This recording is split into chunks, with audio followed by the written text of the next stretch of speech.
Three. Namaste viewers, welcome back. Great news, President Trump is the President of United States of America, and we have a surgical strikes in India by Prime Minister Narendra Modi, and we are doing the same here. We are doing surgical strike on the misinterpretation of Vedas by different people. I think you might have seen in the previous presentations how we interpret Vedas, what is the methodology, and this is the same I think presentation number 8 on Vedas misinterpretation and correct methodology. So last time I left on superlatives. Superlatives which basically modify or beautify the language. As I explained last time, imagine if you go 10,000 years back when there are no airplanes, there are no ships, cars, oil is not consumed heavily, the earth is not destroyed in a fashion the way we are doing right now by using the so-called technology and development. Imagine people just going to the river, taking the water out of the river, drinking it, living with species, animal and humans living happily. At that time, you don't have to communicate the way we communicate in nowadays. It will be a very ornamental language. The language which will be beautified by using the superlatives. So coming back to the topic. Let's go through, it's not a session of learning a grammar or learning Sanskrit, but I'm giving you a high-level idea how the interpretation of different mantras are done. For example, let's say in Hindi I say, Taj Mahal sa ghar, means my house is like in Taj Mahal. You all might be knowing Taj Mahal, one of the 7 wonders of the world. It doesn't mean my house is like a Taj Mahal. It's a simile, which we call Upma Alankar in Hindi. When a person or thing is compared in words with a similar but famous well-known person or thing. Similarly, you have a Rupak Alankar, which is called metaphor. Payo ji maine Ram Ratan Dhan payo. Here Ram, which some people consider Hindu god, is suggested metaphorically as Ratan, precious stone, and Dhan as money. Similarly, there is something called Atishokti Alankar. This Alankar is used in Vedas in many places, which we call hyperbole.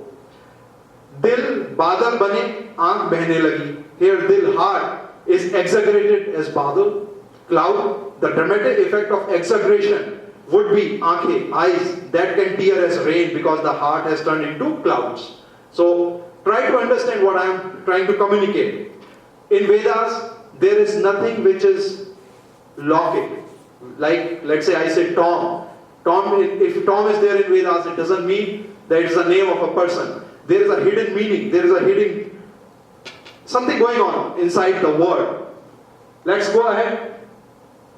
Coming back to famous Purush Sukta, you might have listened to Mr. Zakir Naik and many of the Islamic scholars and many Western scholars. They try to project Purush Sukta by saying that Hinduism has a caste system.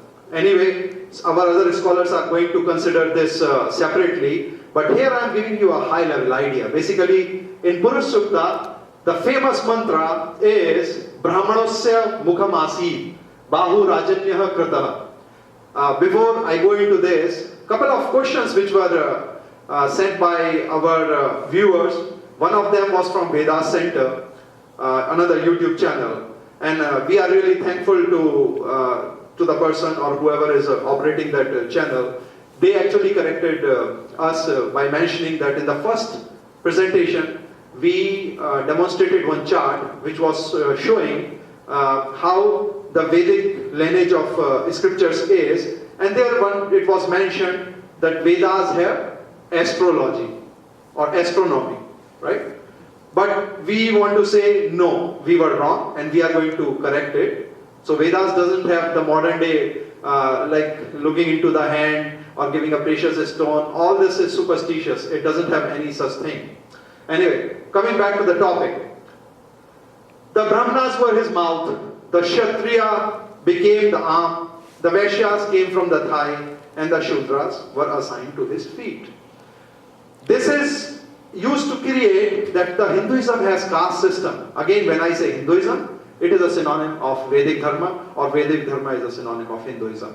There is nothing like Hinduism. We are using it temporarily because most of the people, they know Hinduism, but they don't know what is Vedic Dharma. Actually, the truth is Vedic Dharma. Dharma cannot be related to a religion. We will come back to that. So, this mantra is so important that the whole society, by birth, they consider in India that they are born in a Brahmin family, they are born in a Shudra family, they are born in a Vaishya family, or they are born in a Kshatriya family. Can you ever imagine one omniscient, all-powerful God? Is he going to create people like this? No. Basically, the mantra is not talking about human beings.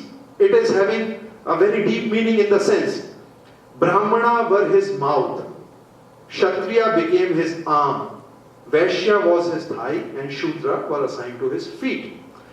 The Devta of the mantra is Purush, which is actually omniscient God. Now, the Purush Sukta itself is saying it is a Purush Sukta, which means it is talking about consciousness, omniscient consciousness, which is spread across the universe. In this particular mantra, it says, Brahmana was his mouth. So, it means the consciousness is basically expanded across the universe. When the mighty God is creating the universe, he spreads across the universe, and with his power, which is Kshatriya, he shakes the whole universe. Vaishyas were thighs. Vaishyas basically means management, managing the thing, stability. In other words, if you see and go into the society, most of the business people or management guys, what they are doing, they are managing the things, doing the business, all transactions and all that stuff. But in this context, it is nothing but it says the same omniscient God is stabilizing the whole universe because he has to produce different planets, black holes, different things out of that primordial matter. And the Shudras were assigned to his feet. Now Shudras mean, if you read Shudam Rati Dadati, Iti Shudra, अर्थात जो सेवा कार्य करे उसे शूद्र कहते हैं. Which means a person who do his own work or serve people is Shudra. It doesn't mean that someone is a slave. That's a totally different interpretation.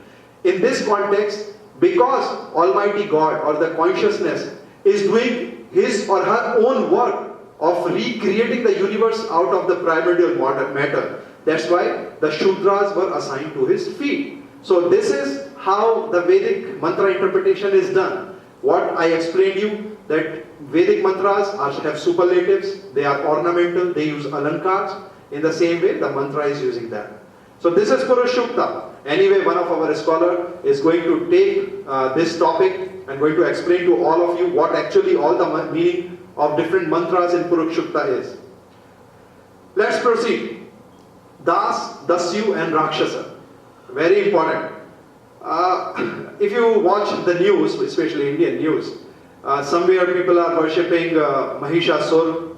They call themselves like we are follower of Mahishasur. He was a great person, and high caste people, they are torturing the lower caste people.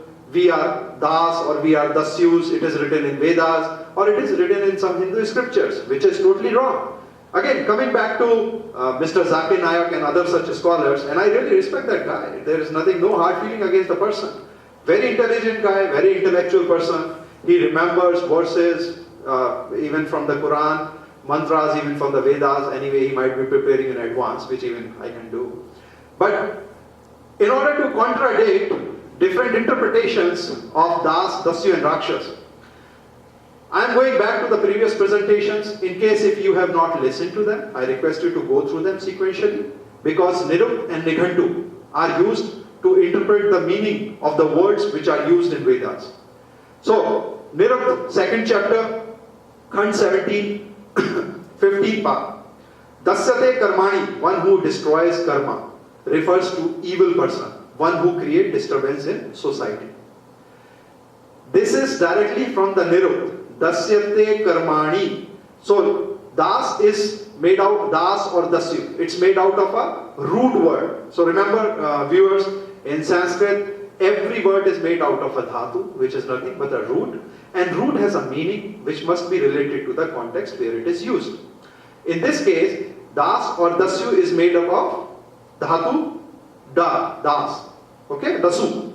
Dasu means a person basically who destroys karmas. means an evil person who destroys karmas of other people, who creates a disturbance in the society. Now imagine, my friends, in case if you all are listening and viewing this presentation, is there anyone who considers himself or herself an evil person? In case no, then there is no concept of Das or Dasyu in any of the Hindu scriptures. Again, Updasyate, one who weakens. There is another definition. Coming back to Rakshaas. Now, Mahishasur was a Rakshas.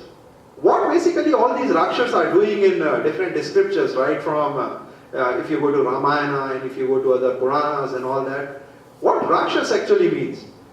Rakshas means it's made out of a dhatu Raksh. Okay? Now the meaning is one who protects himself only is Rakshasa or Rakshas. Ra is Ramati, Sha Shinam Karoti, Asa Jivan Ko. So what I just said, a person who destroys the life is Rakshas. And this is purely from a Sanskrit, Nirukta Nigantu. So any person, if you think you are a Das or a Dasyu or Rakshas, there is no relation with caste here. There is no relation with society segmentation which is prevalent nowadays.